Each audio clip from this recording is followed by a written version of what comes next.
കലു ഡെന്നിസിന്റെ മകൻ dino Dennis ആദ്യമായി സംവിധാനം ചെയ്യുന്ന സിനിമയാണ് ബസൂക്ക. മമ്മൂക്കാനെ ഇത്രയും സ്റ്റൈലിഷ് ആയിട്ട് കണ്ടിട്ട് കുറെ നാളായി. മമ്മൂക്കയുടെ ലുക്ക് ഒരു രക്ഷയില്ലാത്ത ലുക്കായിരുന്നു.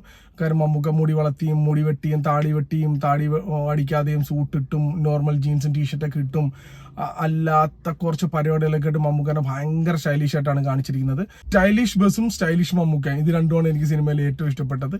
ആ സ്റ്റൈലിഷ് ബസ്സിൽ വെച്ചിട്ടാണ് സിനിമ സ്റ്റാർട്ട് ചെയ്യുന്നത്.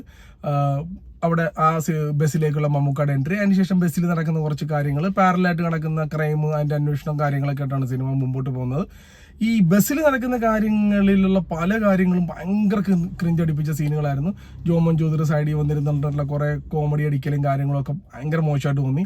അതിൻ്റെ ഇടയ്ക്കത്തുള്ള മമ്മൂക്കയും ഹക്കീമുമായിട്ടുള്ള കോൺവെർസേഷനും പരിപാടികളും ഒന്നും തന്നെ അങ്ങോട്ടൊരു സുഖമായിട്ട് തോന്നിയില്ല.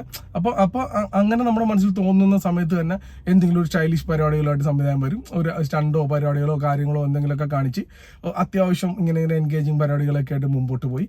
ഈ ക്രൈമിന്റെ കാര്യങ്ങൾ പറഞ്ഞാൽ, ക്രൈം നേരത്തെ പറഞ്ഞ പോലെ ഗെയിം റിലേറ്റഡ് ആയിട്ടുള്ള ക്രൈമും പരിപാടികളൊക്കെയാണ് കാണിക്കുന്നത്. അതിന്റെ അന്വേഷണമായിട്ട് തലവേദന പിടിച്ച് ഗൗതം വാസുദേവൻ സൈഡിൽ കൂടെ ഓടുന്നുണ്ട്. സത്യത്തിൽ ഇതൊരു ക്രൈമായിട്ട് പോലും പ്രേക്ഷകരെ ഫീൽ ചെയ്യിപ്പിക്കാൻ സാധിച്ചോ എന്നുള്ള കാര്യം എനിക്ക് സംശയമുണ്ട്. എനിക്ക് അങ്ങനെ തോന്നിയിട്ടില്ല. അതുപോലെ തന്നെ ഈ ക്രൈം നടന്ന ആളുകളെ പിടിക്കണമെന്ന് ഗൗതം വാസുദേവൻ മേനോനും അവരുടെ ടീമിനും ഭയങ്കര ആഗ്രഹമുണ്ട്. പക്ഷെ ആ ആഗ്രഹം പ്രേക്ഷകരിലേക്ക് എത്തിക്കാൻ പറ്റുമോ എന്നുള്ളതിനും സംശയമുണ്ട്. ഇന്റർവെല്ലിൽ അങ്ങനെ വളരെ നോർമൽ പരിപാടികളൊക്കെ കാണിച്ച് എന്തൊക്കെയോ ഒരു ഭയങ്കര സംഭവമായി പോകുന്നുള്ളൊരു ഇൻട്രോൾ ബ്ലോക്കോടുകൂടി സിനിമയുടെ ഫസ്റ്റ് ഹാഫ് കഴിഞ്ഞു. സെക്കൻഡ് ഹാഫിലും നമ്മൾ പ്രതീക്ഷ കണക്കത്തിൽ വലിയ സംഭവങ്ങളൊന്നും സംഭവിച്ചിട്ടില്ല. ഇവർ വലിയ കാര്യങ്ങളായിട്ട് കാണിക്കുന്ന സാധനങ്ങളൊന്നും തന്നെ ഭയങ്കര ഒരു ഇമ്പാക്റ്റ് ഉണ്ടാക്കാൻ, അതായത് ഭയങ്കരമായിട്ട് ചിന്തിച്ചും റെഫർ ചെയ്തും ഒക്കെ കാണിച്ച കാര്യങ്ങൾ പ്രേക്ഷകരിലേക്ക് എത്രത്തോളം എത്തിക്കാൻ പറ്റിയെന്നുള്ളതിൽ സംശയമുണ്ട്. പക്ഷെ ചില ഇമ്പോർട്ടൻറ്റ് സമയങ്ങളിൽ ഇവർ വളരെ ലേസി ആയിട്ട് എടുത്തു വെച്ചിരിക്കുന്ന സീനുകളൊക്കെ സിനിമയിൽ ഭയങ്കരമായിട്ട് ബുദ്ധിമുട്ടുണ്ടാക്കി. അതിൽ ഒരു സീൻ എന്ന് പറഞ്ഞാൽ ഒരു ഇന്റർനാഷണൽ സ്റ്റേഡിയത്തിൽ ഒരു മാച്ച് നടക്കുന്ന സമയത്ത് ഫുൾ ഇലക്ട്രിസിറ്റി ഇവർ കട്ട് ചെയ്യുന്നു, ഈ ക്രൈം നടന്നവർ കട്ട് ചെയ്യുന്നു.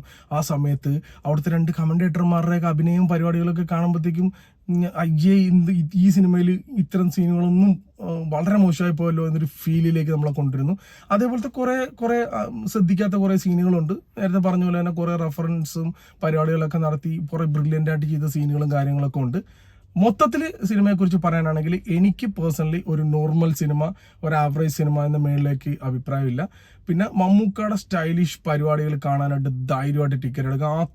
അത്രയും സ്റ്റൈലിഷ് ആയിട്ടാണ് പുള്ളിനെ കാണിച്ചിരിക്കുന്നത്. ഗൗതം വാസുദേവൻ മേനോന് കൊടുത്തിരിക്കുന്ന ഇൻട്രോയും പരിപാടികളും എല്ലാം അടിപൊളിയാണ്. അതേപോലെ തന്നെ ഷൈൻ ടോം ചോക്കോയ്ക്കും അവർക്കും ഇങ്ങനെ കുറെ ഇൻട്രോയും പരിപാടികളും കാര്യങ്ങളൊക്കെ കുറച്ച് സ്റ്റൈലിഷ് പരിപാടികൾ കാണാനായിട്ട് നിങ്ങൾക്ക് ധൈര്യമായിട്ട് ടിക്കറ്റ് എടുക്കാം. മമ്മൂക്കയുടെ എല്ലാ പരിപാടികളെക്കാളും ഏറ്റവും ഇഷ്ടപ്പെട്ടതെന്ന് പറഞ്ഞാൽ അവസാന സമയത്ത് പുള്ളി നോർമൽ ഡ്രസ്സൊക്കെ വേറൊരു ഡ്രസ്സിൽ വരുന്നൊരു ഒരു സീനുണ്ട്. ആ സീനിൽ അടിപൊളിയായിരുന്നു. അതിൻ്റെ മാൻഡ്രസും പരിപാടികളും കാര്യങ്ങളൊക്കെ സൂപ്പറായിരുന്നു. പക്ഷെ അതിനുശേഷം ക്ലൈമാക്സിനോട് അനുഭവിക്കുന്ന സമയത്തൊക്കെ മമ്മൂക്കായി ഭയങ്കര ഓവറായി പോയത് പോലെയാണ് എനിക്ക് തോന്നിയത്. അപ്പം നിങ്ങളൊന്ന് കണ്ടു നോക്ക്. കണ്ടിട്ട് നിങ്ങളുടെ അഭിപ്രായങ്ങൾ പ്രോപ്പറായിട്ട് കമൻറ്റ് ചെയ്യും. അപ്പം ഓക്കെ.